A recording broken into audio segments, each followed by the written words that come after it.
Well, hi guys. Happy Sunday. Woo! If you guys are new here, hi, I'm Emily. I'm the host of She's Speaking. That's Kendrick. He's the host of I Cannot. And together we do Sunday weekly wrap ups. And sometimes we do entertainment news, and other times we do recaps. And that's what we're basically doing today. Today we are doing Gilded Age, which I'm so excited to talk to you about because Kendrick was right, you guys. Kendrick called it. It was crazy. And then we're doing Orange County, and then we're doing Atlanta. Ooh, I just rewatched Atlanta too. I just love something about those Atlanta women cussing on Peacock is just cussing on Peacock. That should be a shirt for them, like a merch shirt. I love it. Cussing on Peacock. How are you, by the way? How's your week? I'm good. Ooh, this past week was like I want to say like the roughest week of the year for me. Like it was work-wise, it was a nightmare. But the fact that it's behind me, like I've never gone into another work week with such optimism before. I'm like, you know what? Things are looking up for your boy. Was it one of those? Okay. Was it one of those things where like you had to get a bunch of stuff done, but now that it's done, you're like good for a while? Yeah. So like I always like have stuff that I'm working on, but like nothing is like super pressing right now. Like for some reason, like so many of my projects were due at the exact same time. And so I just literally like had like I was like Dr. Octopus. Like I had hands everywhere. Like, oh God, over here, this video. Oh God, I gotta do this meeting, this call. Oh God, I gotta do this. So like everything was like at the same time. And so like when I logged off on Friday, I like let out the biggest exhale in the world. And I planned on, so me and a friend went and saw Fantastic Four on Friday. Loved it, by the way, so good. And then I was like, "Oh, I want to go see it again. I want to see it in, I want to see like in another theater, like with the reclining seats. You know, I want to, because the IMAX doesn't have the reclining seats, but it has like the best view. But I want to go see it in the reclining seats. I'm like, I'll give me some food, some splurge on some stuff, and go watch it there. I laid down because like the movie started at like, oh my God, 9:30. I was like, ooh, it's 8 o'clock. I'll lay down for a little bit, then I'll get up and wait. Baby, I didn't wake up till like 2 in the morning. I was like, ooh, I don't know what happened. So I went again on Saturday instead. So that's the dream that like because I'm such a bad sleeper that falling asleep, even when I don't like I'm not planning on it and getting it's like I'm always like thank you body, thank you brain, because I have such a hard time sleeping, and sleeping it's every single day. It must be my algorithm.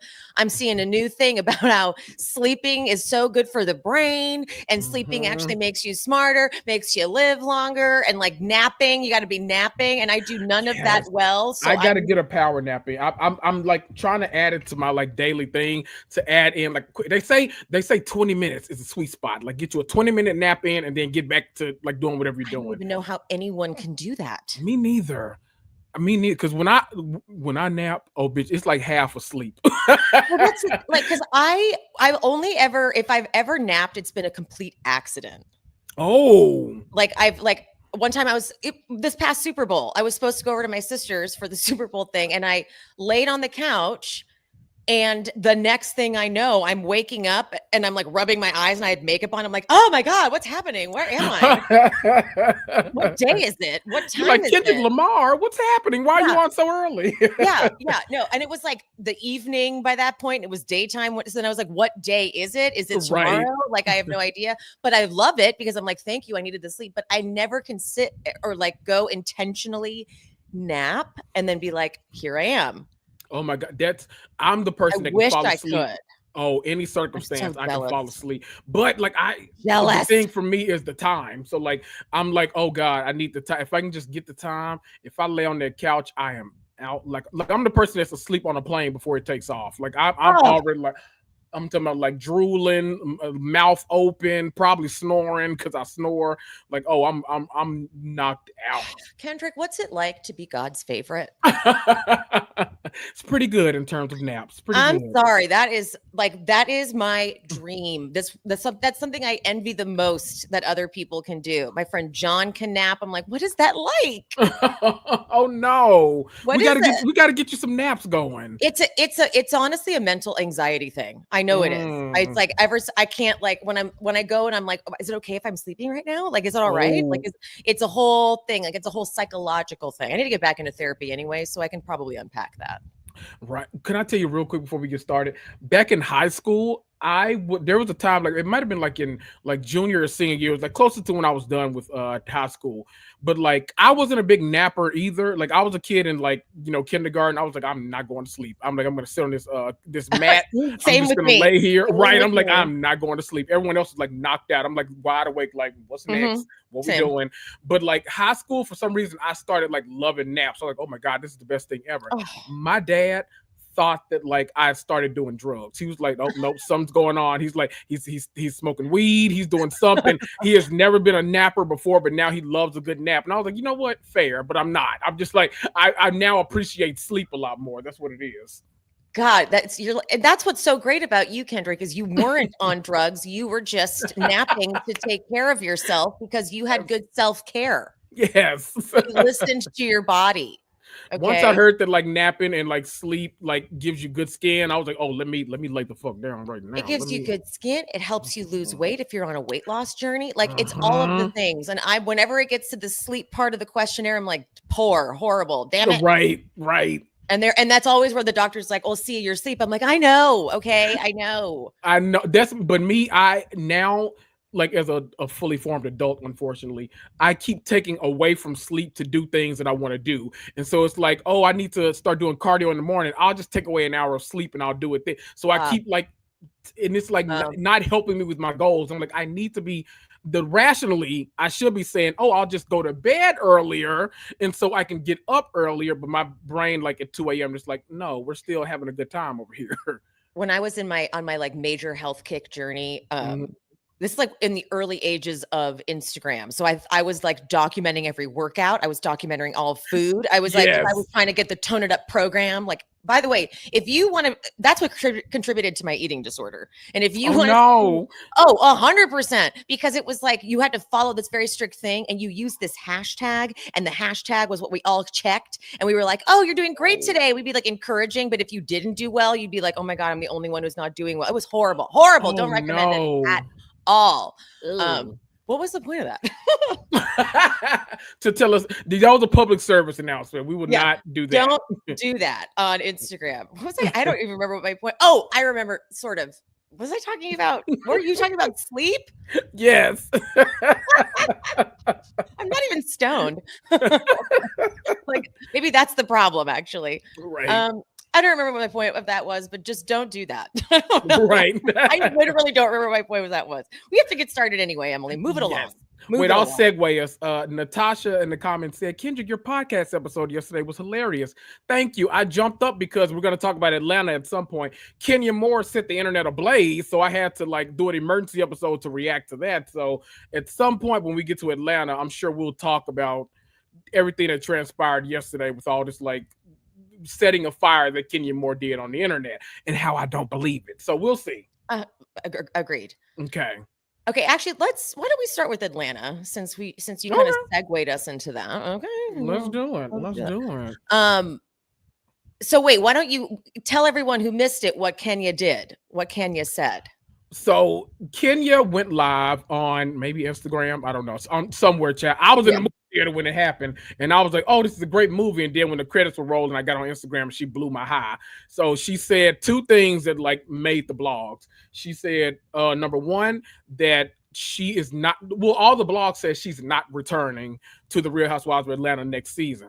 When I watched the clip, she said, as of right now, as of right now, no, I'm not coming back, which to me means I'm about to set the internet on fire so that these contract negotiations can keep going and they'll see what the reaction is when, the people want me back.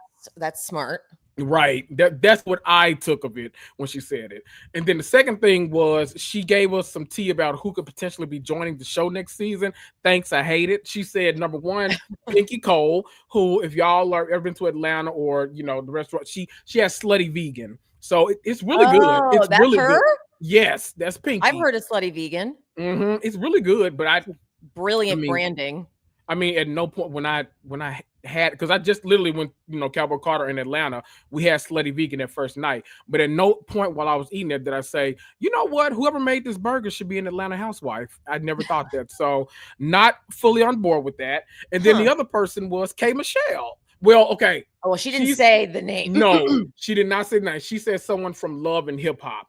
And everyone said K. Michelle, but I've heard that it also may be Mimi Faust, who, if y'all don't know, that's Stevie J's ex. He has a baby with her, and she was with Ty Young for a long time. Drew Sidor's. That's what I figured. That's who it would be. Okay. Now that I might be able to get behind simply because of the Drew Sidora connection. Yeah. But if y'all do that weird thing where like Drew actually does get fired after the season and they bring on Mimi, what's the point? Like, that's stupid. Don't do that. Yeah. Do you think Drew will get another season? People, I do. I don't think they were prepared for Drew to be like it's like this season as she was. I think that had it gone like another season of, because people have been really weird, like kind of like hot and cold about Drew. Either you really like Drew or you like cannot understand why she's on the show. And I think that had it been another season of that, then they probably would have gotten rid of her. But I think she's safe. I actually think everybody that was at this reunion is safe. Even Kelly. I do think, because I think she did enough to get another spot. Or I'm sorry, I think she did enough to get invited back to film next season. Now, will she be full time? Yeah, I don't know. Good point. Because they do that. They like audition them throughout the season, right? Yep. You know what? The problem with reunions for some people is it can ruin a season for them. And so I feel like that's what's happened with Drew for me in this reunion. I don't like the way Drew's coming across. I don't know. And I don't really know exactly what she's doing wrong. It's just like she can be very condescending and like passive aggressive, and like that's on 10. Yeah. And like it's like not my favorite quality of hers. But I hope everyone comes back just for the sake of it. Yeah. Drew, they lost Britt. They better bring back Kenya though. That's what I just cannot. I don't know. To me, it was insane, right? Because I don't know. To me, it makes no sense not to bring her back. Especially the fans want her back. She is clear. She's great on the show. It was, her name's not cleared. I mean, she did try to do the thing. It just didn't. It wasn't the person that she was doing it for. So, like, I get it, but bring her back. Like, I mean, that person's gone. Britt's not here anymore. She's been a flop of not showing up to the reunion, which I'm still pissed off at her about. She didn't come to the reunion. She was online doing mess that nobody cares about. Like, Team Kenya, bring Kenya back. Bring Kenya. It just feels like that's going to draw the audience for sure. Yeah. So I think this is the perfect balance, I think, for the reboot, because I think totally, like that one side of the couch being Portia, Phaedra, Cynthia, your veterans, like adding Kenya into like that group mix of girls, and then your new people, Shamia. Drew's not new, but like newer, like she wasn't so there. Funny. Drew's not new, but and like she's actually been there quite a while, but she still feels new. She does, like, I don't know. She's been there for what? 3 seasons? What is this? Season 6? Okay, 13, 14, 15. Yeah, 4 seasons now. 4 seasons now. I think she joined 13. I think 13 was the COVID season, if I'm not mistaken. Oh my God, is that when she joined? I think, yeah, she joined that COVID season, her and LaToya, and then we got those 2 seasons with Sonya, and now this one. So yeah, this is her 4th season. Yeah, she still feels like she's somehow like not quite in it. I don't know. I don't know exactly why. Maybe because she doesn't tell the truth. Which I love. I love that Drew being a liar. I feel like is my like favorite quality of hers, because I feel like the stuff she lies about, because she's so bad about it. Right. It's the stuff she lies about, because I feel like everything she lies about is something that, not like something that help her in her divorce. It's something that like the public might think she's broke about, or something like that. It's always like image viewing, and that cracks me the fuck up. So I definitely, the way you said that Drew like ruined it for you at the reunion, that's the way I feel about. I was already going downward with Kelly and Shamia, but the reunion has. Oh, when we get into it, I'll talk about that. But Kelly, especially, like Shamia, I at least want to see her and Emily. I'm not her and Emily, her and Portia work through their relationship. Not you. I'm sure you and Shamia are fine, but we're not actually. You're beefing too. Okay, we are beefing, Shamia and I. Okay, for the record. Yes. So they're like, I need to see like that dynamic if they come back together, like whatever. And I feel like Shamia has enough roots with everybody that I could at least be interested in it, even though Shamia does a lot that annoys me. So we'll get into that. But Kelly is just like, even the clip that I saw of tonight's episode, Kelly's weird. Like I don't understand it feels like she is like hanging on to some beef with Portia that Portia doesn't know about. And I'm like, what's the issue? I just can't get the issue. I don't know. It's like she wants to. I feel like they were looking at audience feedback a lot, Shamia and Kelly. Mm-hmm. It feels kind of like that's exactly what it is. Go into it. We're gonna yes. Okay. Wait. What? Smile. Oh. Okay. There we go. I forgot to feed the cats Penny's back. Oh, wait a minute. Oh my God. Have I told you that there's a stray cat that will not leave in front of my house? She's the cutest little look on my Instagram story, but she's been here like a week now, and like a week and a half, she will not leave. And now, like when my car pulls up, she runs out to greet me. Oh my and God, so like shut up. Yeah, she is. So like I let wait a minute, let's see what's winning. I let everybody vote on what she would name her because she's not leaving. So I'm like, I might as well give her a name. So hold on, you find that. I'm gonna grab the treats. Okay. So let me see, y'all. I gave everyone 3 options. So I said at this point, the cat isn't leaving anytime soon. And to be honest, that's kind of my little homie now. So what are we gonna call it? So I gave 3 options: Blossom, Bubbles, or Buttercup. And so those are great options, by the way. Yeah, all bees. And so 40 is Blossom was kind of nixed. They didn't like Blossom, but Bubbles and Buttercup are like neck and neck. So y'all still got a little time. So go and vote. But I vote Bubbles. Bubbles is edging Buttercup out by 4%. Okay, good. I like Bubbles.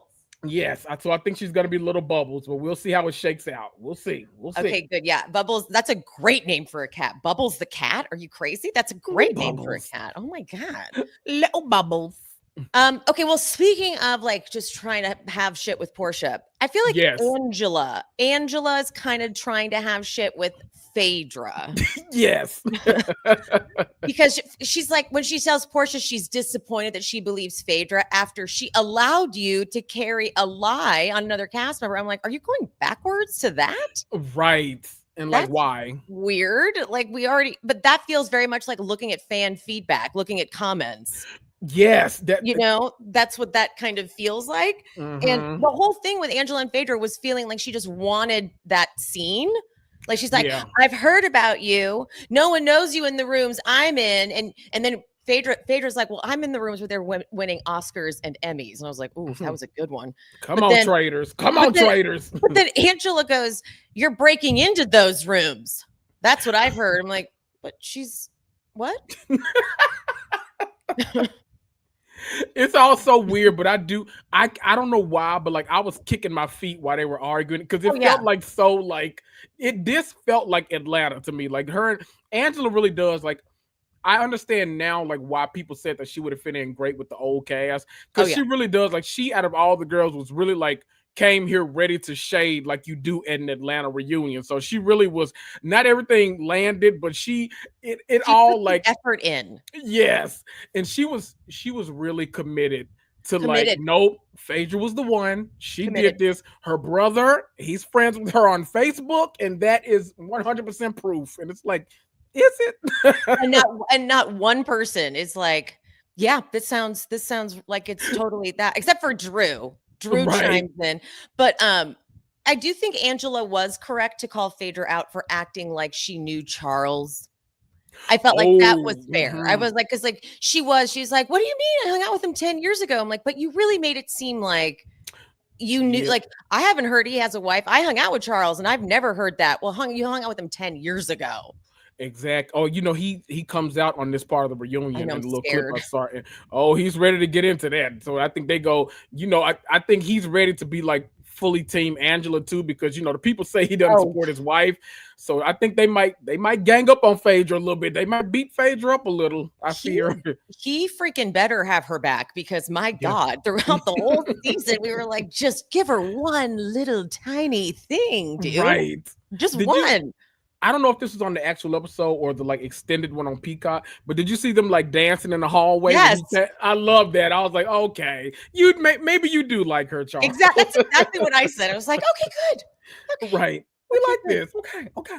But then wait, what about when Angela said that at the Hogs game, Phaedra was with someone who introduced herself to Angela as the one who comes with hands? And then Drew's like, that's a threat. I'm like, Drew. I love this. That's actually insane for say, because when somebody say they got the hands, they got the hands. Like, and I love that Andy didn't get it. Andy's like, what does that even mean? You know what it reminded me of? Do you remember, like, I feel like it was the first Potomac reunion, but do you remember when maybe it was Giselle? No, one of them said that Andrew and his missing digit, and Andy was like, missing digit? What are you talking about? And Giselle had to lean over. She was like, he's missing a finger.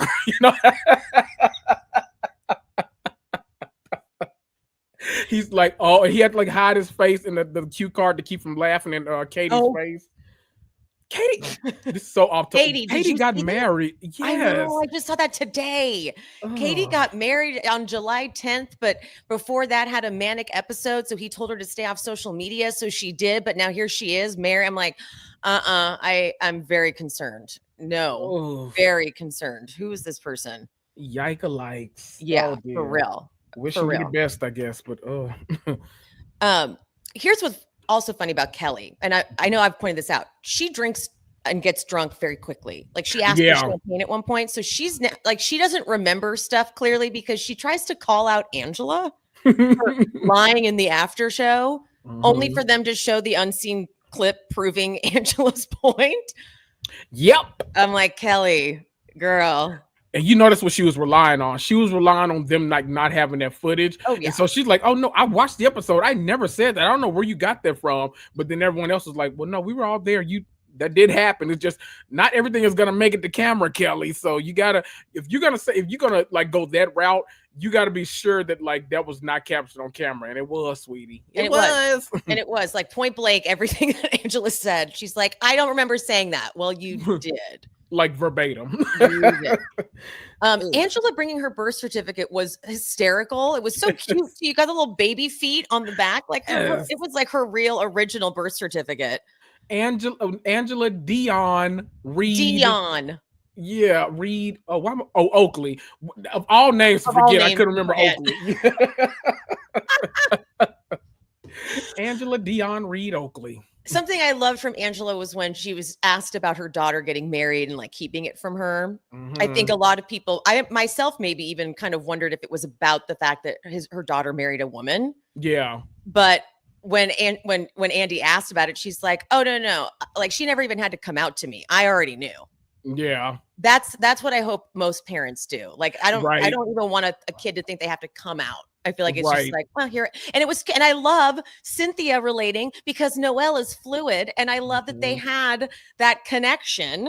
Yep. Love it, love it, love it. Wait, remind me, where does Noelle live? I don't know. Oh, I wonder. I need to look New York. You see why I'm wanting you know where I was going with this. I'm like, next gen. If she's in New York, she better be on Next Gen. Exactly. Okay. Ooh, wait a minute. Another Atlanta connection. Did you see Kayla said that at some point she showed up to the filming because she heard like how they were treating Riley and she like got a little active on the set? I was like, go Kayla. There you go. Who's Kayla? Todd's daughter. Like who? Todd's daughter, yes. Did I tell you I saw them at the strip club we went to in Atlanta? Todd and Kayla. You were kidding. No, they were there. Him and his daughter? Yeah, that's what was so crazy. I was like, oh, that's Kayla too. Interesting. Huh. You know. Okay. New day and age. All right. Okay. That is a little odd, but all right. All right. Viewer question comes in for Angela. Do you think Drew had your back? Nope. Nope. And they all like the whole cast, even Cynthia's like, yeah, no, Drew. Like it really seemed like that. But then this is where Drew starts to lose me because she makes that face when she knows she's caught, where she pretends to look. Yeah, exactly. That face, that screwed up, like, what? What? And she always says that too. What? I'm like, oh, she lying. Okay. Yeah, exactly. You could see it in her face. You could see when she knows she's lying. But okay, so Drew apologizes for it. All right. Yep. And somehow Shamia sees this as an opportunity, even though I don't really see the segue. She goes, oh, okay, I don't want you to think that this is me yet again defending Portia, but I don't understand why it's okay for you to excuse the way you didn't support Angela because of what you were going through. But when it came down to me and Portia's friendship, you picked it apart and talked about how lopsided it was. I literally was like, okay, wait, Angela, okay, Drew. And then we went to hold on. How, okay. What? Right. One more time for me. What? How did that have to do with that? She is gonna make her. What's crazy? She's trying to make this point so hard, and Portia's ready to get her at the end of this reunion. Like, no, you make that point if you're on the same side as Portia's ready to get you right now. Okay. She's ready to call out some lies. This, to me, what it feels like with Shamia there is that she's trying to remind everyone that you guys were the ones pointing out the flaws in the friendship. I was just responding to you guys. Yep. Like, she's like trying to lay that groundwork. Like, I just want to remind everyone, because that did not even make sense, Shamia. What the hell are you even connecting those things for? So it just felt like she was like, so just to summarize, it's okay for you to do that, but when I did, okay, so just so we have that down. All right. Like, oh, okay.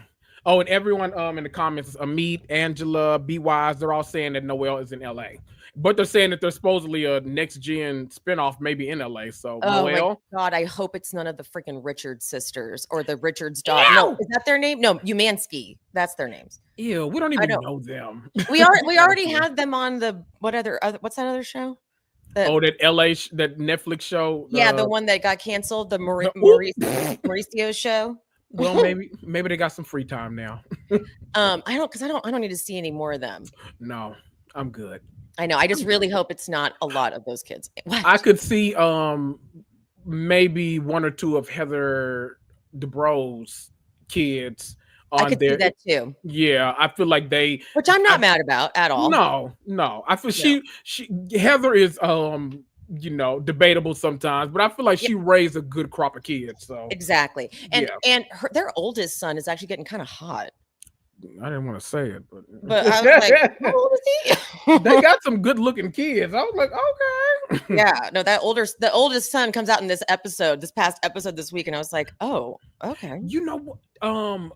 I always kind of am nervous. I don't know what work either one of them had done, like Terry and Heather. I'm sure you can probably like pinpoint like everything they've done. I don't know. I'm so bad at that. Like, unless it's obvious, like Kelly, then I'm really bad about like picking out plastic surgery. But I'm always a person. I'm like, ooh, I know you've like rotated your entire face. What is your child gonna look like? And then I'm like, okay, right. I'm like, oh, okay, they turned out well. Okay, great for you. Love that for you. That's a great question. Who else said that? Someone else. What was I watching? I was watching something else recently, and their daughter wanted to get a nose job because they were like, well, I got a nose job. So that the mom was like, I got a nose. What was I watching? It'll come to me in a second because it's so funny. That was right top of mind as well. Okay, but next we get Phaedra skipping the Married to Medicine reunion and that whole thing. But it leads into talking about how Phaedra was giving Britt advice in Grenada. And again, Shamia chimes in and she's like, funny how you were there for her like that, but she was talking all kinds of shit about you. But then the only example Shamia gives is that Britt was apparently saying like, oh yeah, Phaedra's coming back. And if she comes for you, I'm going to go for her too. But Shamia was like, but I told her we're in a good place now. And I'm like, I don't believe any of that either happened or no. Because y'all were beefing right after that. So, like, I don't understand that. No. I don't buy that. They're just trying to make sure no one is on Britt's side. Yeah, that was one of the weirdo moments for me in this reunion because Shamia, I'm like, okay, whatever. You had this, like, old thing with Phaedra. So, like, okay, whatever, bring it up. But then Kelly jumping on this so hard. Yeah, I don't know why y'all were trying to be so good with. I'm like, what are you doing? Like, what's your place at this reunion right now? Yeah, I I don't feel get like it. they have been living in the comment section, and both of them know Yes. what the fans have been saying, and they are like trying. They feel very like insecure and kind of overcompensating in some areas, and we're like, why though? Like it just doesn't seem authentic. So Yeah, at all. but then a few viewer questions come in about stuff from years ago with Shamia and Phaedra and Portia. The one about, Phaedra saying whatever she says about Shamia and Portia's just sitting there. I was really expecting Shamia just to be like, all of them just to be like, oh yeah, water under the bridge. Who cares? But Shamia is still pissed, acting like, no, I never actually did have a conversation with both Phaedra and Portia. And Phaedra's like, what are you talking about? Like, I called you when I knew I was coming back, and you could have brought it up. Like, we talked for a while. You could have brought that up then. Right. Portia's blatantly like, we did talk. What are you talking about? And then at one point, Andy asks, like, oh, are you still upset about it? And she goes, she has the dumbassery to say, oh, no, I've moved on. Oh, and they don't let her. They're like, no, Cynthia's like, you literally brought it up. Right. Event, so Angela too. Yeah. But that's the thing, because Phaedra's like, I thought you said it was laughable and no one believed it. And Shamia, as if this is a good thing, she goes, of course I'm going to dumb down what you said. That was my way of coping. And I'm like, thank you, Cynthia, for coming in and being like, you can't do that though. You can't have a reaction out loud in a certain way, but then inside think different and hope for more. It's just, it doesn't work, Shamia. No. Then she said that kind of feels like a theme with Shamia throughout the season, where she won't like actively say like these problems online. Shamia has really where Shamia lost me this season, because I was like gung-ho. I'm like, oh, I like the energy she brings, but I wasn't like one of the people like, just because she's rich, I want to like her as a housewife. I liked her because like in the early episodes, she was ready to get like she asked Drew at the thing, what's going on with you and Ralph. I liked it because her and Angela had that whole like spat at the, it felt like she came in to be a housewife, but then she quickly, I don't know what went on, but she kind of quickly positioned herself like in interviews and on the show as like the victim of all victims. Like everything that's ever happened wrong has happened to her. And it's like, why? There's a lot of tears on this show now, and I don't understand why. Like what's going on? And I'm glad Portia. I'm glad we get into a lot of this at the end of the reunion, because Shamia lost me with a lot of these. A lot of things. But then it's funny, they go on lunch and Shamia calls her husband and she's like, I didn't stand up for myself enough. I will be heard today. I'm like, got it. So she's come into the reunion thinking that she needs to like be heard. I feel like you were heard all season. Right. You were listened to. Yeah. And you've done every interview on the planet, Candy Show, The Breakfast Club, Big Tigger. Like I know for a fact, I've scrolled through Instagram and I've seen you done about 94 interviews throughout this season. So you've been heard. Yes. You've been heard. It's one of the reasons why Portia came in with so much smoke towards you, because you've been heard. Good point. She has done every freaking interview under the sun. And I don't know why, but Shamia and Kelly being cool with Angela feels like they know she's a fan favorite. Because they didn't want a thing to do with her during the season, really. Yep. And so her coming in and being cool with them, I'm like, no, this just feels. And then when Angela walks out, Kelly goes, I love her. Right. Like you weren't pushing the narrative about Charles's baby all season. Okay. Yeah, exactly. And that, you know what, that felt beneficial for Angela too, because I'm not sure. I think Angela really does want to be like over there with Portia and Phaedra and all that. As she should. As she should. But I think she's apprehensive right now about like what. I think she's still trying to figure out like what she wants her place to be. And so right now I think she's okay with being over there with Shamia and Kelly. But I think the first opportunity you get to jump ship. Jump, Angela, jump. 100% agree. They get back from break and Andy reads the statements from Britt and Kenya.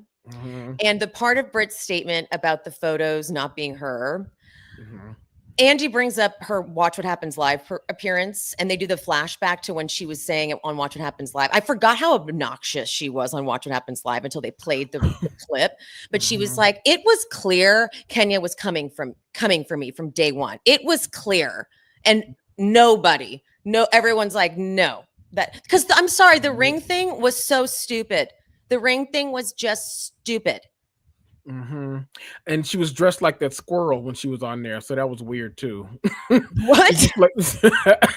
She was dressed like she had like all that squirrel meat and squirrel fur on her. I was like, what is happening on That's this right. episode? And even on her shoes. Yes, furry from top to bottom. I was like, oh, And it what's was just this? ugly. Like it just Yeah, looked, it was just an awful design and just like, why do you need it on your feet? It was horrible, horrible, yeah, horrible. bad stuff. Bad stuff. So Cynthia got a lot of heat for not supporting Kenya. Yes. What is your take on that? I was team Cynthia in this. Me too. Because I feel like people wanted like blind loyalty from Cynthia, but I think we've always seen Cynthia just like want to be right. I'm not like right, but I mean like want to be like on the right side of history. I don't think she wanted like she knew Kenya was wrong in that, but then also you can't say like that I'm not defending you or I'm not on your side if you ignore all of my calls after this day. Exactly. So Exactly. it's like you've seen me like, and plus Kenya didn't have the benefit of being in front of the camera after this, so Yes. she wouldn't have had like Cynthia to support her. Britt was there, and Britt was the one who, at the time, we thought was the one that was like displayed on these poster boards and stuff. So why wouldn't Cynthia like it makes sense for me, like exact everything that Cynthia did. So, but her still saying that, like, you know, I can love Kenya, but think she's wrong too. I'm team Cynthia on that one. Okay. Yeah, me too. Good. And then Portia drops the bomb that it was Drew who gave Kenya the information about Britt. But what's funny is that Kenya has outright said it was not Drew. Yes, I think last week on the show, didn't I tell you that was going to happen? I knew that once we think that like Kenya might come back to the show, it was not going to be. I think her and Portia, this whole conversation they had, because Portia came almost like it's Kenya's mouthpiece during this segment, and she was like, she was so apologetic, and she was this, and she was that, and Kenya really felt bad and all like that. And so her just saying like this whole like throwaway comment of she's the one that she's been saying that like for months now that Kenya told her that Drew was the one that gave her. And remember, when we hypothesized about that, we came to the conclusion that Drew's literally the only one that makes sense on this show that gave her that. But I think I said last week, Kenya's going to come out and she's going to rewrite history and be like, oh, no, I never said that with Drew. I never. And they're both going to get on the same page. And then they're both going to act like they've never had this conversation. And then I'm going to be like, okay, see, that makes me think that Drew absolutely gave it. You're right. Well, it would crack me up if it was Drew because the photos weren't even of Britt. Which would very much like make me think it was Drew in the first place. That's what I was thinking too. I'm like, if anything, that's evidence it was true. Right. That's exactly what I thought too. It's like, so, you know, it wasn't even the right information. That sounds like Drew. Drew likes a prop, a silly prop, no matter what. Right.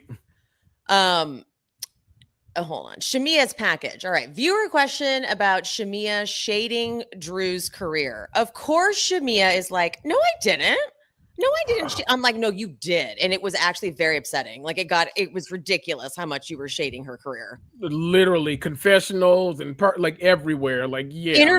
Speaking of the interviews she's done, every interview she does, she's like, oh yeah, she can't speak all the languages. She said, like, I don't, but this is also where Drew kind of loses me because she's got that like, that very manipulative whisper condescending voice that she's using where she's like, it is though. I told you that. I did. I'm like, oh, Drew, I don't like it. It's very much like what Ralph would do to her.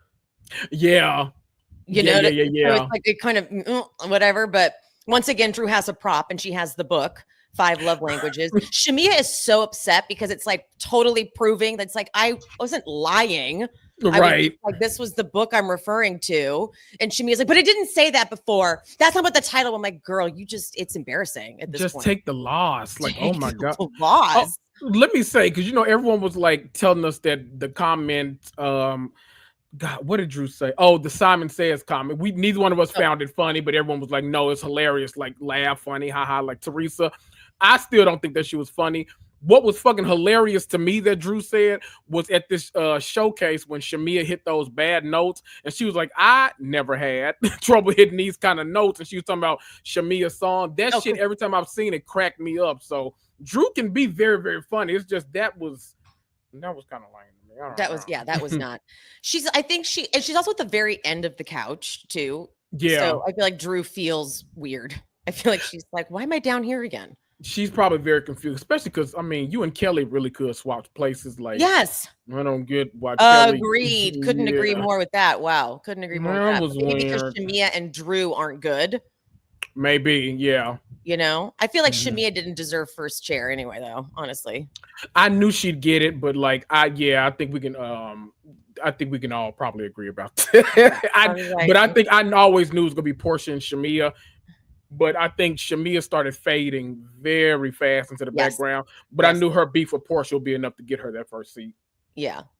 Well, Shamia is not much better in the annoying me department anyway, because when Drew says, you called me a liar, Shamia goes, well, you are a liar sometimes. And her proof is the Judith Lieber bag. And so now she has her prop. And now she's like, see, I bought this bag. This is the bag you had, but it's not a real Judith Lieber bag. And then Shamia, and then Drew has since posted her own receipt of buying it. But then Shamia has been like, those fake ass receipts. Here's the fake. It's just, this is so little. Right. Of all the stuff that Drew has lied about, like, this is what you're harping on. Whatever happened to that charity event that Drew was supposed to buy something at? And remember, she was like, no, I talked to the person. I texted her. That she could have said that, Shamia, but like this bag. Right. And I think she, if I'm remember why is that such an offense? Like, you're lying. Right. It's not a real bag. I'm like, calm down. Right. That was actually wild. That's crazy. Like, that's like barely an offense. It's like not a thing. And then she goes, I feel like if you lie about the smallest of things, you'll lie about everything. Well, name some of the everything, because you're like, this was such a weak example. It really was. But not Portia trying to take the fake bag. She's like, I'll take that. I mean, it is nice looking. It is a nice bag. It's fantastic, actually. Right. Now I will say, if Drew hadn't posted that receipt, I would have thought it was fake, because when Shamia posted that side by side, like what the bag on the website looked like and the one that Drew had in that scene, I was like, oh, okay, I can kind of see it. Like the lines are going up a little high. Like I genuinely thought, I was like, okay, maybe I can get behind this, but no. Then she posted a receipt, and then like I don't know if it's the customer service. I don't know who's behind the account, but like the official account of the person like went on there. And they were like, yes, they were like, oh nope, that's one of our bags. That's the whatever bag. And I was like, oh, well, there we go. That's hilarious. Oh no, I only gave Penny treats, so now she's waiting for more food. So she's just been circling. Can you see her? She's just circling. She started over there. She's like, here we go again. Penny, I have a cat now, apparently. Her name is Bubbles. Bubbles the cat. Okay, now it's time for the Portia Shamia friendship package. Yes. Okay. Oh wait, I want to throw it back to go ahead. Comment. Let me see. I gotta find it. Oh, she said, I want to wait until we got to this part. She said, crazy conspiracy here, but she thinks that Shamia hired Marcus to set up Phaedra so she can break up freaking Frack. Is that not what I said? Have I not been blaming Shamia this whole time? You have. You've been blamed. Yes. I agree with that. I also want to point out that Chelsea, I just saw, said, did anyone else notice Kelly's nipple was out the entire reunion? Yes.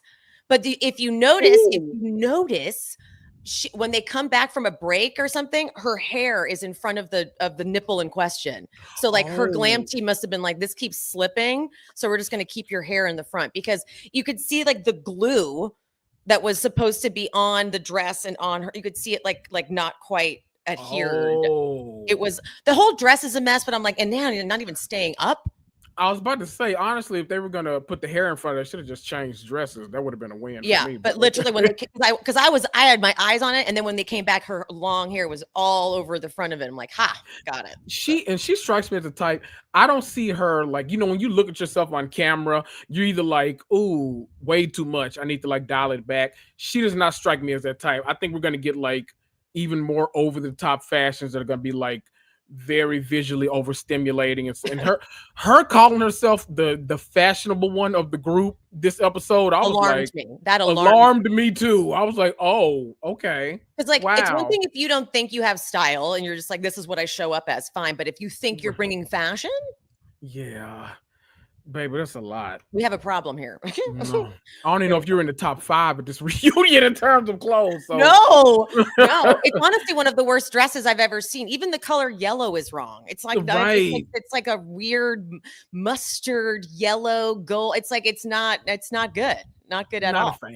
Not a fan. But let me go through what Shamia. So Shamia has claimed, not just to the people, like I feel like we've heard this from Shamia herself, from different people, that Portia didn't celebrate her getting a peach. And then Shamia, I feel like Shamia looks busted. She's like, well, we didn't go out, but Portia sent her flowers. That Shamia celebrated. Shamia posted the flowers. So that just feels like, what are you talking about? Like, you're acting like you're trying to paint a narrative that she wasn't happy for you, and you kind of did that. Yep. And then Portia did that whole like tribute post to her on social media too, saying my bestie got a peach, like all this kind of stuff too at the time. Then the wedding thing, semantics. I'm sorry, but like it looks like Portia's in Shamia's wedding. Yeah. But Shamia's like, duh, that's the first phase of the wedding. That's like, no, everyone knows that's not the real wedding. I'm like, I'm sorry, but you made it seem like she wanted nothing. She came to like a luncheon. Right. Like, because Portia, 2 things worked in Portia's favor. Number one is that she's gone through this process. So she had a wedding here too, and a wedding in Nigeria. So like she knows like that there are 2 different ceremonies. But then number 2, she made sure to ask Shamia, what does your husband think? Does he think that was a wedding? And Shamia had to admit, she was like, well, yeah, he considers it a wedding. And it's like, it feels like Shamia is like, I get it. Like, I get that it's a dowry ceremony. I know what, like, I understand it, but it feels like what you're doing is like playing this weird game of semantics, as if like Portia didn't support your marriage or didn't want to. It all just felt like it was crumbling beneath our faces. Like, it was weird. Couldn't agree more. It was very weak. So then Portia's posting her receipts, and then Shamia's leaving comments like trying to correct what Portia's saying, but then Portia's just like able to kind of go back and be like, but none of that makes sense. Like, it's just, it's very sad actually. Because I'm like, Shamia, I think you really did come in trying to make Portia look bad. Like, and it's weird. Like, why would you do that? Because on the other side of it, she was so much like, but I love my friendship with Portia, and I love her, and she's my best friend, and blah, blah, blah. But then it feels really like you were trying to come in and, It did. Where Shamia like originally lost me was like her doing all these interviews, especially because I'll that's like etched in my brain when she did speak on it with Candy, and Candy was like, well, did she want you on the show, or did she do like that? And like they were talking about it, but then we get that episode where Shamia's like, I feel like you didn't want me on the show, or whatever she said. And she was like, I showed you the list that I submitted of all my friends that I think would be great on this show, and you were number 1 on the list. And Shamia said in that episode, you're right, you did. We disproved that. So why are you still carrying that narrative in your interviews that you're doing? Like, that makes, I don't know what Shamia's, it feels like, let me ask you, because I think this came up last episode, do you think that Portia was invited to be a part of this like alliance or allegiance that like Shamia and Kelly and Britt had? No.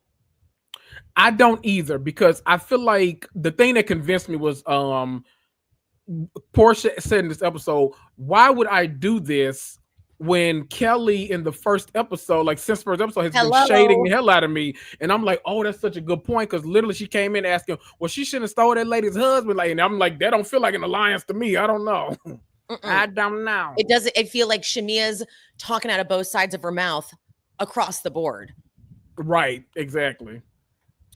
All right. Well, I have to say though, for being a 3-part reunion, part 2 was somewhat good. Shocking, right? Because that's never the case. Usually part 2 is your filler. I mean, if it's Beverly Hills, it's definitely your filler. You're right. I might watch 1. I'll come back to 3. No need to watch 2. Right? Exactly. But then, so anyway, but I thought that this actually was pretty packed with good stuff. So, so thank you, Atlanta. Yes. Let's go Orange County now. Okay. Alrighty, guys. So Orange County. Something interesting about Tamra. Okay. Tamra is playing this clip from her podcast as if it's evidence in her favor. She's always wrong. And she's like, right? Emma, hear it? Exactly. And every single person is like, no. And she's like, see, I know. Heather's sitting next to her. She's visibly like, ooh, nope. Literally, she's like, oh, no. Like, oh, dear. Oh, that's very bad. Every single person's like, that's not great. She's like, exactly. Like, oh. No, okay. like it was more evidence in Gretchen's favor than it was in yours, but yet you're presenting it like she's presenting it like she's the prosecution, but she's actually the defense, presenting like it's opposite. Like you got it opposite, girl. I thought the taglines are pretty lame. I didn't even write them down. I thought they were all pretty bad. The only one I liked Heather's, and I like Heather because it was like snooty enough for her. And I liked Shannon's because it was another whack at John Jansen, but everybody else could have kept theirs. Yeah, we could have got another crack at those. Katie treats Gina to a scalp treatment thing, and I'm like, I want that. That looked incredible. I need that. Let me get some of that. We're doing, I'm like, yeah, I want all of that stuff. So we have like kind of three scenes happening here. So Katie and Gina, Tamra goes to Emily's house, and then Heather, Shannon, and Jen are at dinner. All right. So these are the three scenes we're going in between. So Tamra in her confessional, as if she's making another point again in her favor, she goes, we were trying to help the mom out with the funeral expenses. And I said, well, I hope Gretchen donates. That was it. Yeah. Well, again, it's kind of like, and then she goes, when she's with Emily, she's like, the first time I listened to it, I thought, is that bad? It's not that bad. Then I played it again and I was like, oh, it's really not that bad. And Emily's like, yeah, well, but I'm going to say something in Tamra's favor, sort of. Okay. She thinks that Jen and Ryan are baiting her. And I kind of do agree. Oh, I 100% agree. Because this, I don't know if this is just a California thing or what. And I feel like Orange County's, I remember growing up knowing this, they love to sue in Orange County. I remember growing up hearing that. Like some people just love to sue. And the way he's like not taunting, but he's like, say one word about me, Tamra, and I will sue you. I'm like, oh, he wants to do that. And that feels really icky to me.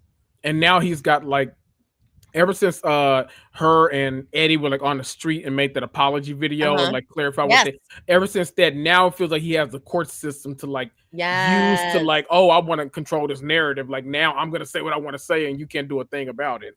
Yeah. Ooh, we have 200 in the room. Hey, I'm supposed to do this and I never remember. Like, can you guys like this video? I think that's what you're supposed to do. Like the live. I never remember to do that. But when we were on Up and Adam, he does that. And I'm like, I need to do that. Yes. And I don't ever do I just did his show. He does. Yeah, they do. They're really good about that over there. Yeah. He's like, people here like and whatever the video. I don't know. Yeah. So what's crazy about this whole segment here with these things? So while we're listening to Katie tell Gina, she says, I should have never overshared with Alexis. I was with Alexis and Jen on a triple date and I shared that and I should have never done that. But then when we hear from Shannon about the text that she got from Katie, it was Matt was the only one who heard it. I'm like, Katie, you can't literally be running two different narratives at the exact same time. At the same time? It's a mess. Girl, like I don't in any way want to be like siding with everyone and be like, fuck Katie, whatever. I'm just like, this is poor execution. Yeah. Because the thing is like all of y'all do this. So like, we don't understand why Katie's being like prosecuted for it, but also Katie, this is very poor execution. Like, my God, we gotta tighten up shit. We gotta lock in, baby. Like we gotta get this together. Cause right now, and she's willing to throw Jen right under that bus and Jen is not here for it. And so Jen is having to lie too. Cause I'm sorry, I don't believe for a second that she didn't hear it, because her confession, she's like, I can assure you, Katie did not play that recording in front of me. And then they cut over to Katie's confessional. Well, I've never hung out with Alexis alone, so Jen was there. Oh, right. Jen. Oh dear. But then this scene is so Jen's also coming into this season, I feel like, with a lot of confidence, because last season we were like, yeah, bitch, get her, because she was like going up against Tamra. Yep. And so, but I feel like Jen is actually like not, and I'm not trying to say Tamra's right about it, but I feel like Jen's just not that smart. Yeah. Okay. So she's like, what do I do, Shannon? And Heather goes, look, I don't think there's any coming back from this. Katie has crossed so many lines. And Jen's like, and so has Tamra.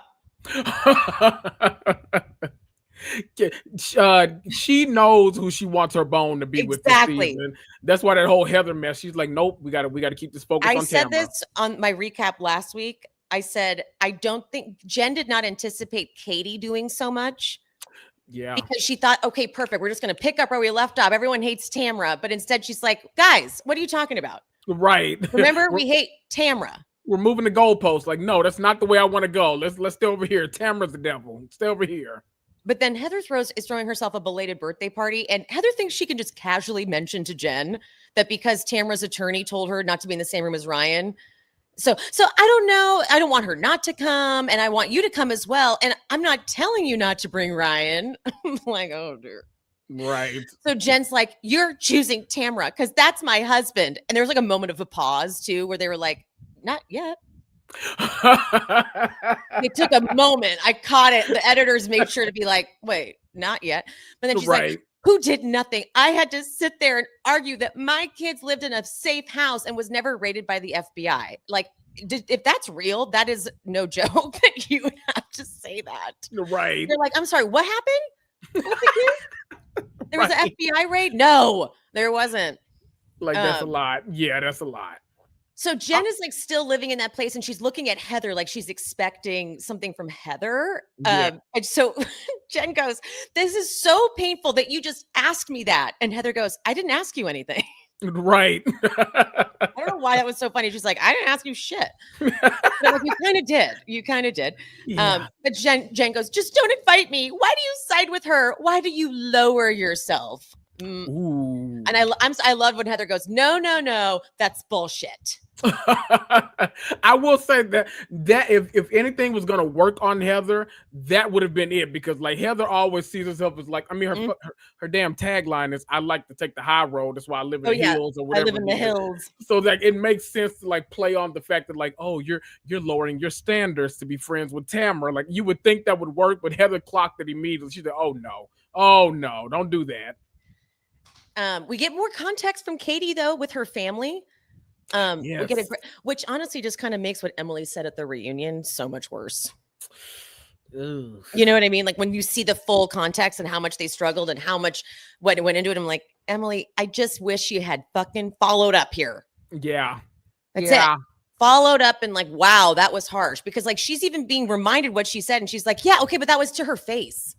Right. Emily, that's why like it's hard to take like her seriously in this like beef, because it's like, I understand you're mad she went to she retaliated, but like for people to retaliate, that means you had to have done something to them in the first place. So it's like, if you want her to own everything and like be this person that's like, oh, I'm gonna take the high road, you got to kind of lead by example, and you have very much not done that. So sorry, Emily. Yeah.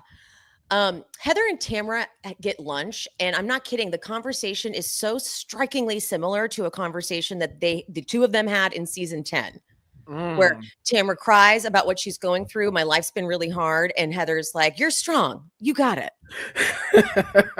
You got this. You're really trying hard. And it's almost like verbatim, the same exact, like nothing really has changed. I almost feel like most of them, when it comes to like Tamra, Shannon, probably those two, I feel like most of them probably have like these like cassette tapes they can just put in their mind and like go on autopilot the entire, because like you're like, Shannon's about to spiral, let me put the Shannon spiral tape on. Oh yes, you've been wronged. Oh no, that's terrible. John's a horrible person. Oh, this and you can like in your mind you can think about other shit like, okay, what I gotta do today?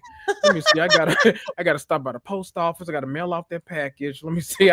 You can like think about other things because you are so used to these same That is ass hilarious. conversations all the time that it's like year after year. I'm like, nope, not doing it anymore. I also like the visual you painted there, where it's like I'm imagining like a mixtape. A mixtape, yeah.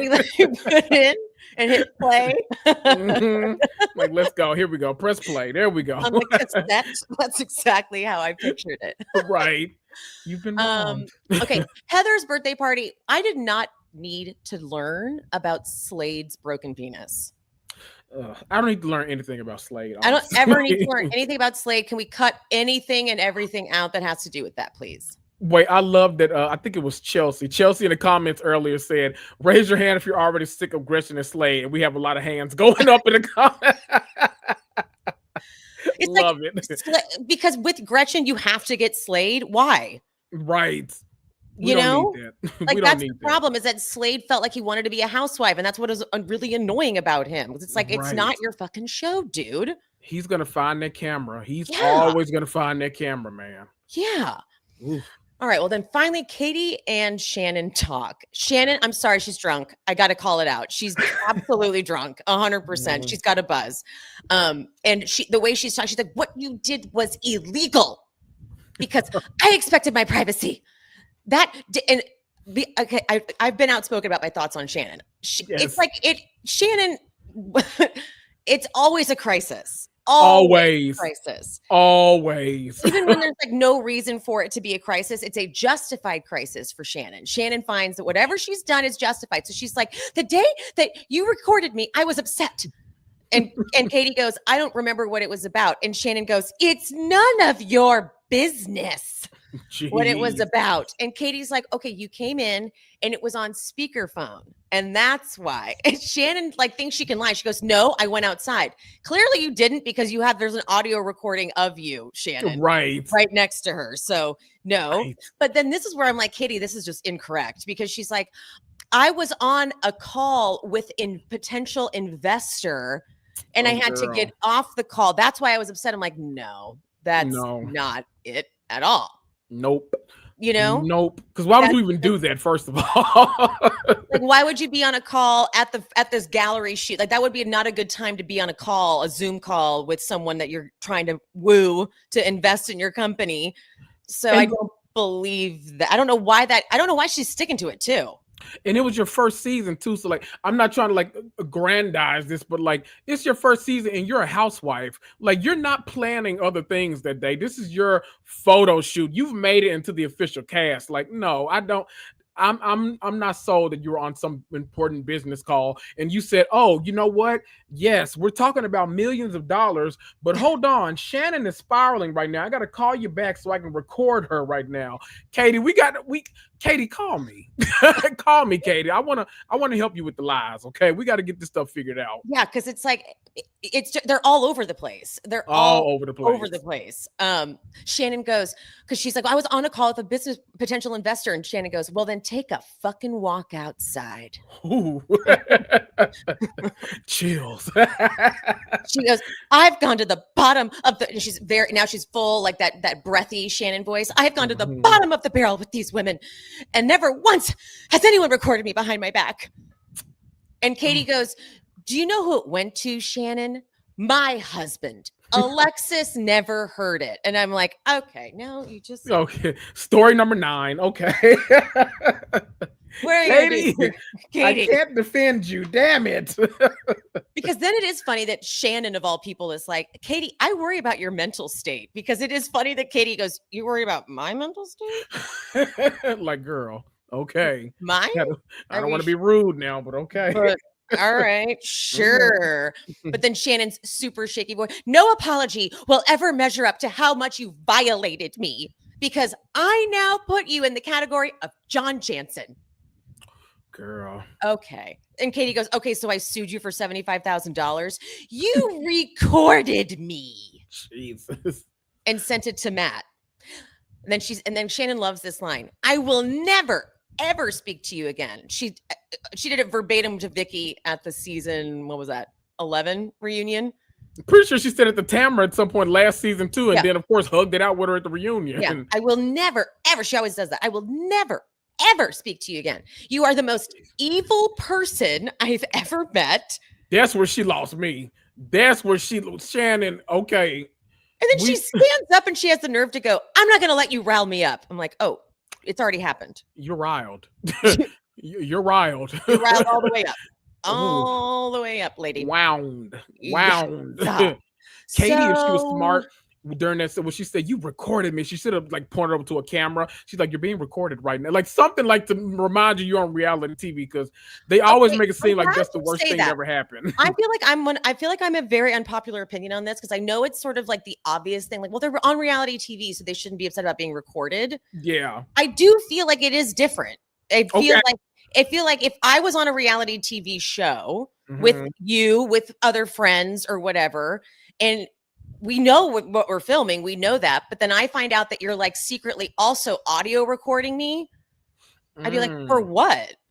Like, what are you? Because not everything makes it to the show. Yeah. And so it does still feel like, well, are you the ops? Because why are we doing that? Like, it's like when Britney recorded them on Salt Lake City. Yeah. And everyone was like, oh, do they not know they're being recorded? I'm like, yes, but she was recording that, and her intention was probably like send it to a blogger or That's something. weird. Yeah. And so it's sort of the same thing. Like, I get it. Like, Shannon's annoying for sure. I'm sure that's something you want to like capture, but like when you showed it to Alexis, I'm like, no, you didn't need to do that.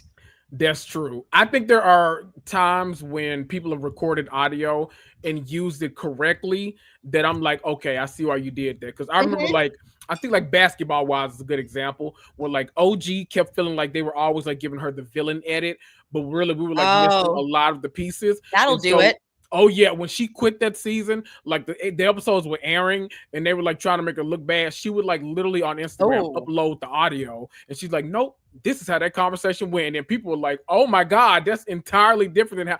So like that kind of situation, if you need to like clear your name, I get that. Katie, in this sense, it doesn't make sense because it's like that ain't had nothing to do with you, girl. Like that's just you like choosing chaos. Yeah, exactly. And it's like because Katie doesn't really know herself.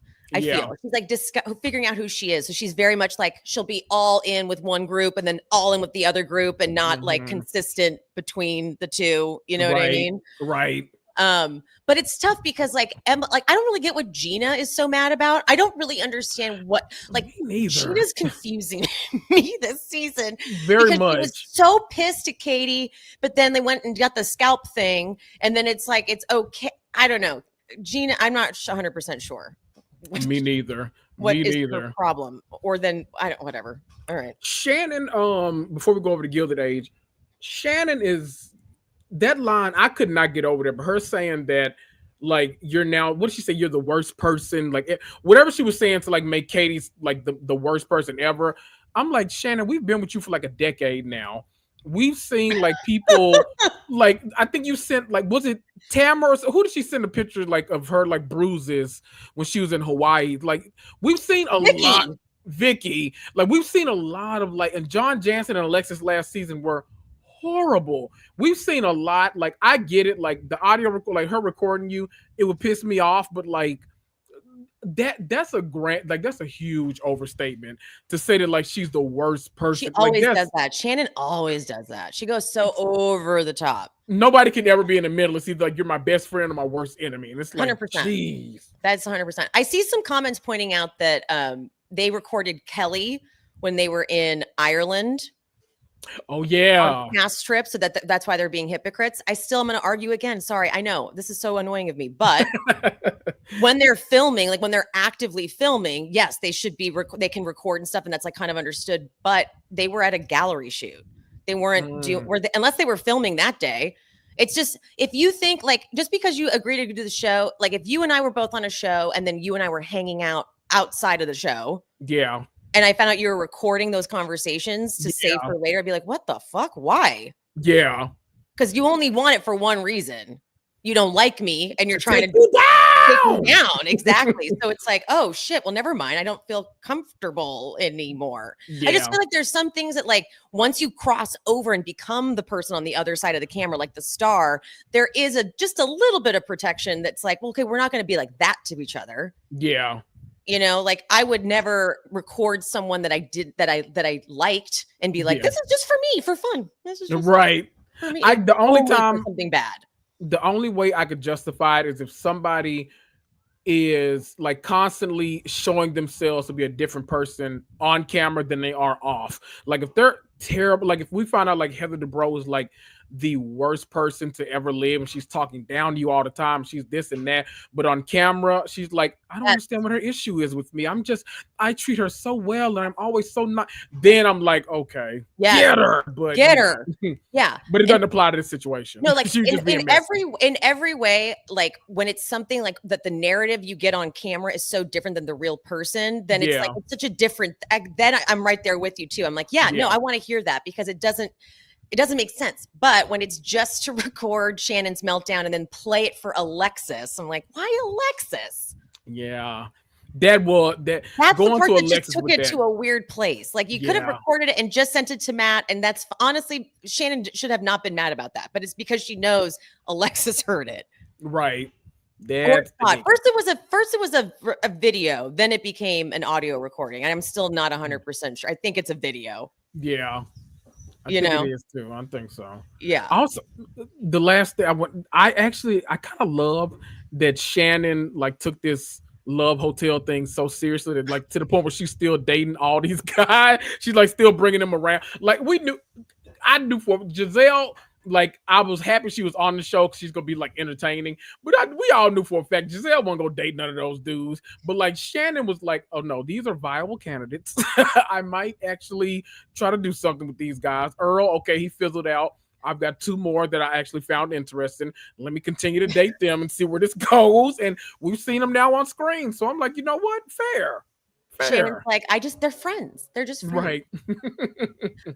All right, let's go to Gilded Age. I'm so excited to talk about Gilded Age with you. I can't even tell you. Okay, so was everyone else screaming Kendrick called it? Because I was screaming it, okay? First, you had just said that that Oscar, his like B plot was going to be that he's going to go after Maud Beaton, and who do we see? That actually shocked me because I literally you just said that. I had no idea it was actually going to happen. I was like, that's what I'm hoping happens. But just because I'm hoping, I had no idea. So when that happened, I was like, whoa, not this fast. What's going on? I was like, Kendrick knew it. Kendrick knew it. And we're gonna get to the rest of it that he knew because like this was a great episode for Kendrick. Love that. Love that. So Mr. Fortune, the newspaper guy, that toxic ass motherfucker. So he runs into Peggy. Another thing that was hysterical about both Kendrick and myself, and I'm going to call us both out. I hope you don't mind. They were at a baseball game in this scene. Oh yes. And so later, when there's a pool scene, I had these thoughts to myself. But Kendrick, thank God, texted me. He's like, I don't know why, but them playing pool was just like. They had pool back then?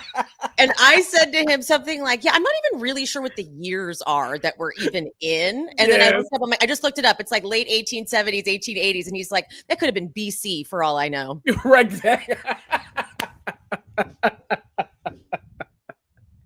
Everything before 2000, I'm just like, I don't know. I've been crying about that line. It could have been BC. I'm like, exactly. Like, I have no clue exactly in the timeline to here we are now when this is. But I was like, they had baseball and pool back then?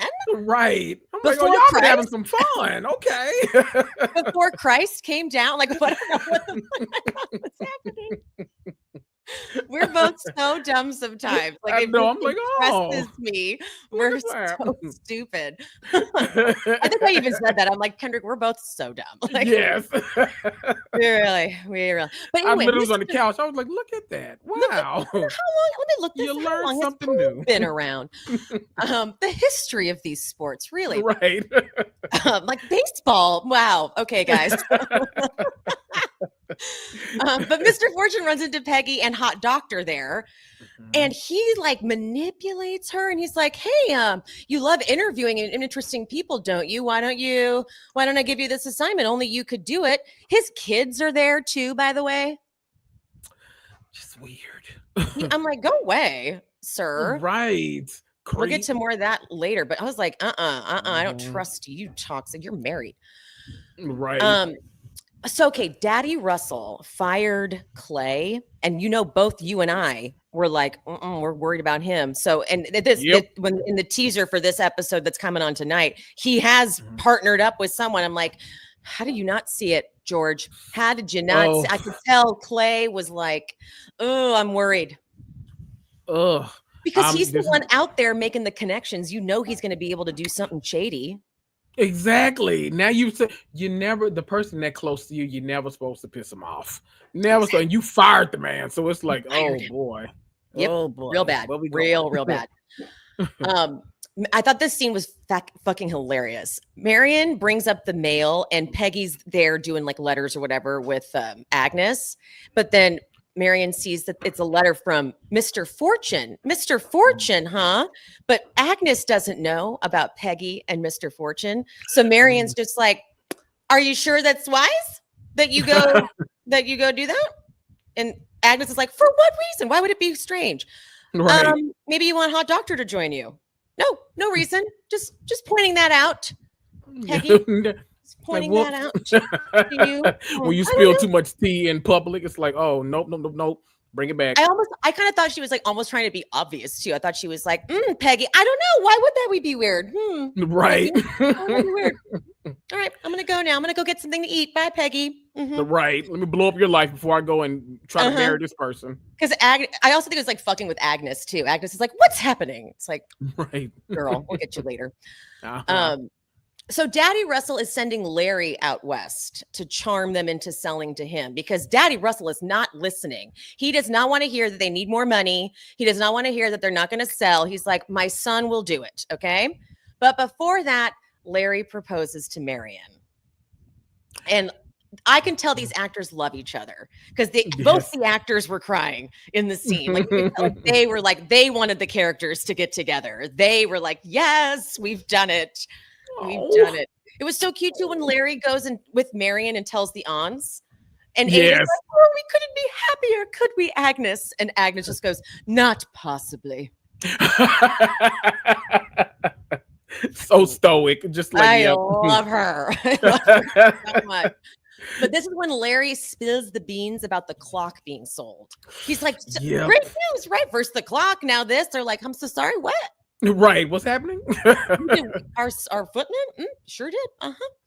I don't think that I knew. Like, I knew like they made this deal, but I don't like. Have they received like the money yet? Or good question. I don't know. I didn't eat because the way he was making it sound, it was like, oh, he's already down there rich. Like he just here for fun at this point. I'm like, and for some reason in my head, I'm imagining them like having gold coins instead of like they jump in them like Scrooge McDuck, just like having a great time. Like, I don't know why I keep picturing like Jack having to like hide this treasure of coins or something. Like they had banks, Emily. He's probably, right. Like one of the main dude is like, who is it? Who's on this season? JP Morgan. JP Morgan. That's it. Yeah. But so that's what I keep picturing, that he's like having to hide his like closet of treats. Anyway, but Larry, the night of his engagement, he has dinner and drinks with just the guys at a place at what he says is called Delmonico's, but we find out later it is not Delmonico's. We will get to that in a second. All right. Before we get to that, the Duke's sister is, I'm going to say it, I'm sorry, she is a right cunt. Yes. I'm glad okay. you said it, so I didn't have to. Yes. She embarrasses Gladys because she's not wearing the right headgear or whatever. I guess diamond stars aren't good enough. This lady even thought that she would still sit next to the Duke at dinner. Like, scoot the fuck up. Like, what are you talking about? No. So put a pin in that. That's that weird family relationship. Oh, yeah. Like, when you see people get, what's the name of that movie? It gets weird when it's like, okay, I need y'all to like separate for a while. Like this is getting uncomfortable now. The Duke is a little punk, a little bitch ass punk is what he is. Right, little bitch ass punk. All right, I'll tell you that right now. Mm-hmm. So someone, I think it's Bannister, or someone finds out of the staff that Jack sold the clock, and they're like, "Hey, Jack, we didn't know you sold the clock. That's good for you." And literally, he's saved by the bell before having to tell the amount. So everyone's in the same boat with I was too. I had no idea. I didn't even know $300,000 was like an option for someone at that time. Like I don't know, just an impossible number. Right. And so when it's they're like, "Oh, how cute! He sold the clock. What is $1,000, $2,000?" Right. So it's okay. He can get a house now. How nice. Yeah. Horrible for him. Okay, well, Daddy Russell needs Bertha's help to charm this guy named Mr. Merrick. All right. Ooh, and very what? Debbie in the comments said it's Cersei and Jamie Lannister. That's what I was trying to remember. I'm like, what's the one family that's like that? Yeah. Giving that. But Larry and Marion are like celebrating the engagement, and Daddy Russell did this on purpose. He's like, no, we're gonna do it right now. Your mom's gonna walk in with the guest, and she's gonna be like, what's happening? What are you guys talking about? And they're like, congratulations. And she's like, oh, okay, I love it. And then he didn't even know he was going to Arizona the next day. And she's just like, oh, that's funny. That's great. That's really, that's awesome. That's awesome. But this client guy, Mr. Merrick, is very over the top with Bertha. Like I was waiting for him to turn and be like, may I have your wife tonight? Right. Cause that felt, I mean, the way it felt like they had known each other for a long time. A long time. Yeah. And this is where they play pool. And that's where both Kendrick and I were like, pool? Right. Since when? Oof. But this does not go according to George's plan. And this is actually where I thought that guy was going to be like, if you give me your wife, I will then. Right. That's what I was waiting for him to say, because that's how over the top it was. It was. He wasn't even trying to hide it. He wanted him to know that, like, no, this is I know I'm here because you want something from me. So I'm going to butter you up and I'm going to get something from you so you can get that. And it's like, ugh. Ew. Gross. Mrs. Bauer lets it slip to Mrs. Armstrong and Bannister about the $300,000. And I can't wait to see what Mrs. Armstrong does with this information. I'm like, bitch. Ooh, we'll see, because we never know with her. Like her. Exactly. Like every now and then she like shows a glimmer of like being a human being, but then she goes right back to being evil. So it's like, ooh, right back to being evil. Right back. It's a habit. Okay. Meanwhile, turns out they weren't going to Delmonico's. Jack was invited by Larry to a very seedy looking spot called Magic City. The Haymarket. Whoopsie.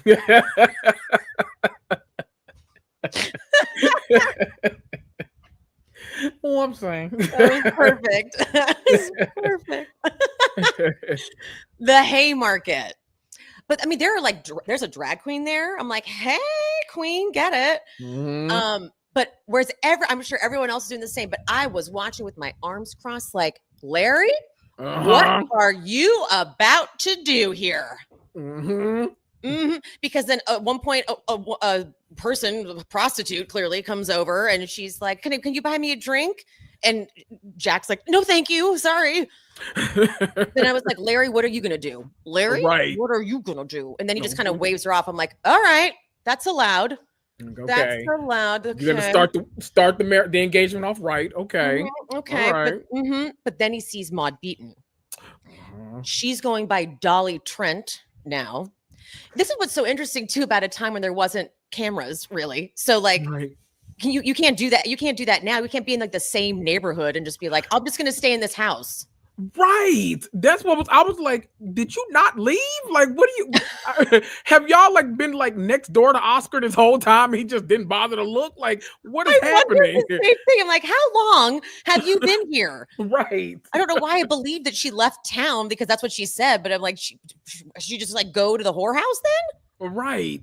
Remind me, I don't know if you know, but because we've had a couple like not time jumps, we've had like some considerable like jumps between episodes between season 2 and season 3. Did time elapse? Do you remember? Like, well, what we got was we were like picked up where Gladys was already like with the new guy. We like Mhm. start with her establishing a relationship. So I feel like it wasn't a long time. It was like a few months. Okay.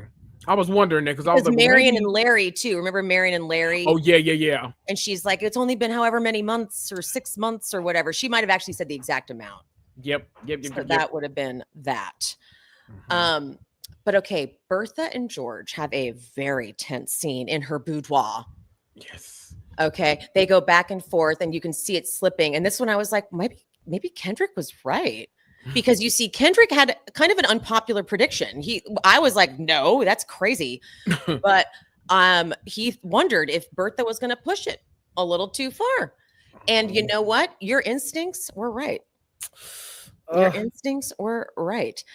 So Gladys sends a letter to New York secretly, and it's because she's reached out to Dad. Now, Daddy Russell has been like, have you heard from Gladys? Right. And Bertha's like, no, she's fine. She's great. She's just settling in. And he's like, I don't trust this whatsoever. So, but before we do that, though, hold on. Let's get to Hot Doctor. Hot Doctor joins Becky on her trip to interview Mr. Fortune, but Mr. Fortune shows up at the train station. That's what I meant to say. So I couldn't tell if the Hot Doctor was joining her on the trip or if he was just there in the station with her. Right. Like seeing her off, you know, like Titanic. And then I thought, well, thank God, because Mr. Fortune shows up like a fucking toxic, creepy, abusive. I could not stand his energy. It felt very like, no, you've gotten this assignment from me. You know what you got to do. And it's like, you're that dude. He's like, I don't understand what the problem is. Sir. I'm like, why? And then Mr. Fortune shoves Hot Doctor like a little bitch. What a loser. Can't stand him. Bye. I know. So that plays out.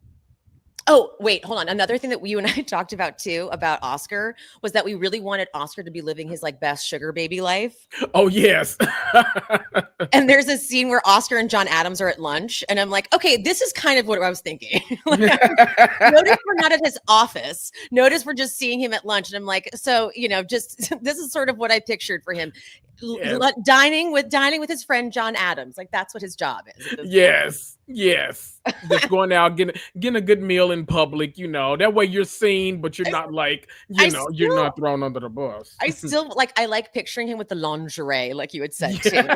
His little crotchless young. Yes.